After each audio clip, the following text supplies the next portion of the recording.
This is my Sears Ranger 30. It's in 20 gauge.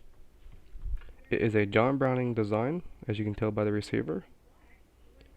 I think it has some custom work done to the stock. It's got a little diamond right there and a custom butt pad, if not mistaken. I got this from a pawn shop a few months ago. Did some work to it and cleaned it up. It's got an adjustable choke on it. There we go. Got a brass bead front sight. It is 20 gauge and it's a takedown model. You unscrew the magazine tube, you pull the action back and you unscrew it. Let's see, there we go. Just like this right here.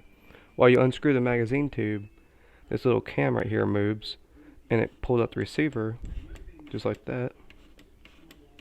It's really unique, and that's why I got this gun. You pull it down like that, they said, little, just right here. Just moves down a little bit like that. Pull the pump all the way forward, pulls out the gun. Bear with me here. Oh, well, that's easy. And it just pulls apart, and you can put it in a bag, or I don't know, however people transported guns back in the day. Sure, you'd probably put it in a bag, something like this right here. And that's it. Like, that's the gun. It's a full takedown model. It's got a 28-inch barrel on it. But, man, I really enjoyed this gun. It shoots good. Holds a good pattern. Barrel is very clean, as you can see. No rust in it or nothing. But it's all matching numbers. That's the magazine plunger. It's got a new spring in it. But all you gotta do is pretty much just make sure this all lines up, and if you want to get one of these, you gotta make sure that this is sitting flush on the receiver there. Let me see if I get this thing back together with one hand. There we go. Push it all the way up. Pull the pump all the way back. That's it. Like, I didn't know how that worked at first. There's a little notch up under the bolt here, and you pull this down, like I said, one time like that right there, and pulling this down that much, there's like a little notch that catches behind the bolt, and pulling the whole action down disengages the little lever there, so you can pull it all the way out, and that's the only thing connecting it really. So you push it all the way back, and you push that up, and you're good to go. Basically, just tighten this back up. You screw the magazine tube back in.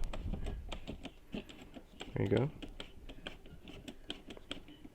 And once it gets nice and seated, give it a good snug squeeze, and that's it. There you go. There's little notches on here, so if you see any shotgun with notches like this on the magazine tube, there's a good chance it's probably a takedown. You can tell by looking under it if it's a takedown model. You'll see little grooves. The locking lug is on top of the receiver there. Let me go ahead and shut the action.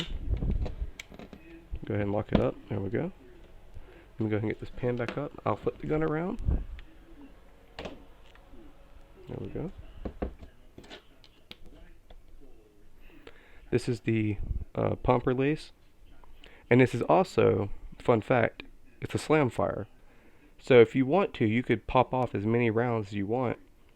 You hold the pump and you just basically pull it back while you hold this trigger, and it'll fire as soon as you push forward. So it goes bang, bang, bang. It's a slam fire. You hold the trigger and it'll just keep firing as long as you cycle the action. That's another reason why I got it. It's a slam fire plus takedown equals fun. It is 20 gauge, like I said. It is a Sears Ranger 30. Basically, there's like 10 different models of this gun. There is a Sears version, I don't really know exactly. I know there's 3 or 4. I've forgotten them now. But yeah. This right here is what disconnects the magazine tube from the gun. So you unscrew the screw, and this whole part separates. You gotta take any of these guns apart. This right here, this screw keeps the bolt in. So you gotta take the screw out. Well, you gotta take all the screws out to get it apart, but this is the bolt screw that stops the bolt from sliding out the front. It's got the long tang on it, like a John Browning shotgun. But yeah, guys, this is my Sears Ranger 30 20 gauge, and really neat gun. It's fun to shoot. They're cheap most of the time. Found one in 12 gauge, most definitely get it. I got this because I just liked it, and there's nothing wrong with 20 gauge. So, y'all have a good night, and have fun with your toys.